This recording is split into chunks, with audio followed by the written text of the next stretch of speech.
भाजपा के राष्ट्रीय अध्यक्ष जेपी नड्डा का कल जयपुर का दौरा है। प्रदेश प्रभारी अरुण सिंह से दौरे को लेकर खास बातचीत कर रहे हैं सहयोगी ऐश्वर्य प्रधान। क्योंकि जयपुर संभाग से बड़ी संख्या में कार्यकर्ता आने हैं। दिल्ली से रवाना होते हुए जैसे ही राजस्थान सीमा में प्रवेश किए, अलवर जिला आता है तो वहां पर लोगों से रूबरू हुए, कार्यकर्ताओं से रूबरू हुए और कार्यकर्ताओं की बैठक ली और अब सीधे जयपुर जा रहे हैं। ऐसे में बेहद जरूरी है जेपी नड्डा जो कि राष्ट्रीय अध्यक्ष हैं वो जयपुर आ रहे हैं, तो उनसे संबंधित जन आक्रोश यात्रा को लेकर सवाल किए जाएं। तो हमारा पहला सवाल ये कि जन आक्रोश यात्रा का वो दिन जिसकी आपने रणनीति दिल्ली में बैठकर बनाई थी, तमाम कोर कमेटी के लोग एक साथ बैठे हुए थे और उसके बाद उस रणनीति को आज इम्प्लीमेंटेशन किया जा रहा है ठीक कुछ घंटों बाद, तो आपको क्या लगता है, कितने कॉन्फिडेंट हैं? देखिए, इस यात्रा का जो है आगाज करने स्वयं पार्टी के राष्ट्रीय अध्यक्ष जी आ रहे हैं। जेपी नड्डा जी कल 51 रथों को हरी झंडी दिखा करके उनको रवाना करेंगी और इस बात से गंभीरता आप लगाइए कि स्वयं राष्ट्रीय अध्यक्ष जी आ रहे हैं और भारी संख्या में लोग उनको सुनने भी आ रहे हैं। मैं रास्ते में कई जगहों पे, बह रोड में लेके फिर कठपुतली, कई जगहों पे मैं रुका और कार्यकर्ताओं से इसकी तैयारी के बारे में चर्चा किया। कार्यकर्ताओं में उत्साह भी है और सरकार के प्रति आक्रोश भी है। उन्होंने पूरी तैयारी कर रखी है।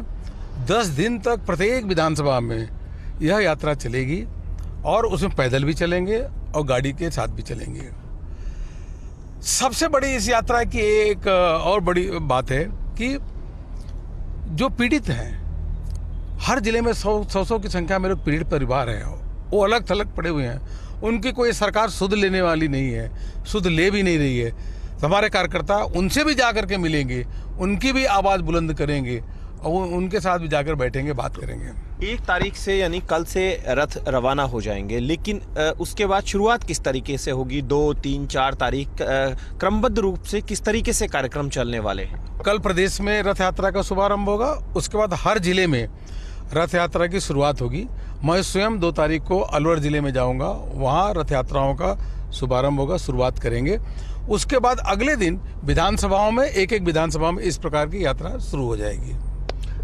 मिसाल के तौर पर कोई भी विधायक है या सांसद है, सांसद के तौर पर हम देखें केंद्र के तीनों भले ही मंत्री हों या फिर अन्य सांसद हो, लोकसभा अध्यक्ष तो अलग हो जाते हैं, तो दूसरी तरफ विधायक के तौर पर वसुंधरा जी हों या फिर गुलाबचंद जी हों या दूसरे लीडर्स हो, सभी को अपने अपने क्षेत्रों में जाकर उस यात्रा के साथ चलना पड़ेगा। सभी को अपने अपने क्षेत्र में जाकर चलना होगा। और जो सांसद है वो चूंकि पार्लियामेंट चलेगा तो पार्लियामेंट का सत्र देख करके वो समय निकाल करके वह भी रथ यात्रा में शामिल होंगे।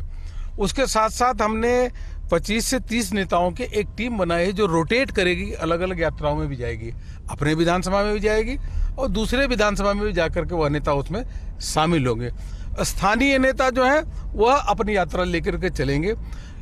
रथ के आगे 20 से 25 मोटरसाइकिल चलेगी, उसके साथ 8 से 10 गाड़ियाँ चलेंगी और एक एडवांस गाड़ी, प्रचार गाड़ी चलेगी और हर रथ पे एक शिकायत पेटी भी मिलेगी। लोग आकर के अपनी शिकायत पेटी में अपना पत्र डाल सकते हैं और मिस कॉल जो नंबर रहेगा उसे फोन करके वो भी अपना विरोध दर्ज कर सकते हैं।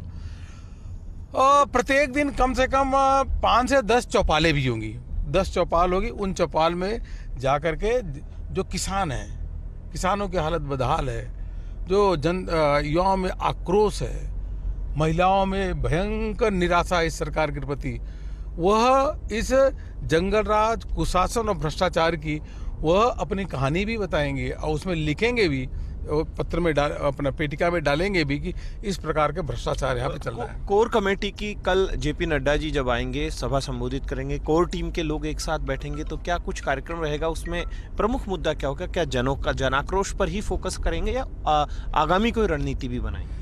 अभी तो हम लोग जनाक्रोश के बारे में पूरी चर्चा करेंगे और इस जनाक्रोश के माध्यम से करीब 600 नेता अलग अलग स्थानों पर जाकर भाषण देंगे, स्पीच देंगे। लाखों कार्यकर्ता इसमें जुड़ने वाले हैं। 2 करोड़ राजस्थान की जनता से सीधा संवाद होगा और 8 करोड़ लोगों तक यह बात पहुंचने वाली है।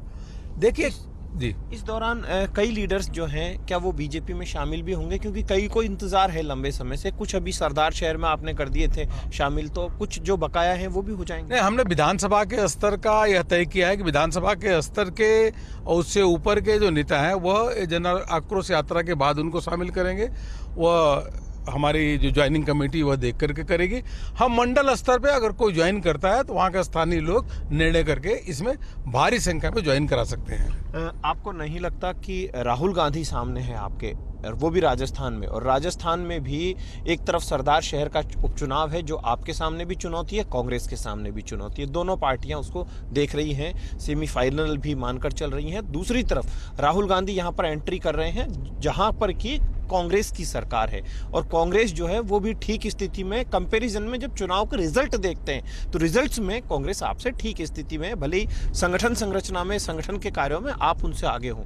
तो आपको नहीं लगता कि राहुल गांधी यहाँ आ रहे हैं, ऐसे में आपकी भी जन आक्रोश यात्रा होगी, उसमें और कुछ ज्यादा मेहनत करने की? बाई इलेक्शंस होते रहते हैं, बाई इलेक्शन के कारण कभी भी कोई भी पार्टी अपने कार्यक्रमों को नहीं रोकती। सरदार शहर में चुनाव हो रहा है, जहाँ पे वहाँ पे सब नेता लोग लगे हैं, वहाँ पूरी ताकत के साथ पार्टी लड़ रही है। देखिए, राहुल गांधी जी राजस्थान में आ रहे हैं तो राजस्थान की जनता उनसे जानना चाहेगी कि राहुल गांधी जी, आप 4 साल पहले आए थे, आप मंच से बोल के गए थे कि 10 की गिनती गिनता हूँ, 10 दिन के अंदर किसानों का कर्जा माफ कर दूंगा। अब किसान तो पूछेंगे राहुल गांधी जी कर्जा क्यों नहीं माफ किए। युवा भी पूछेंगे कि राहुल गांधी जी आप बोल के गए थे 3,500 रुपये हम हर युवा को बेरोजगारी भत्ता पर महीने दूंगा, और आज तो युवाओं को बेरोजगारी भत्ता मिला नहीं। युवा यह भी पूछेगा कि हमारे रीट के पेपर जो होते हैं, लीक होती है, लीक नहीं बल्कि डाका डाला जाता है, युवाओं के भविष्य के साथ खिलवाड़ किया जाता है, सबसे अधिक बेरोजगारी दर राजस्थान में है, तो युवा तो पूछेगा।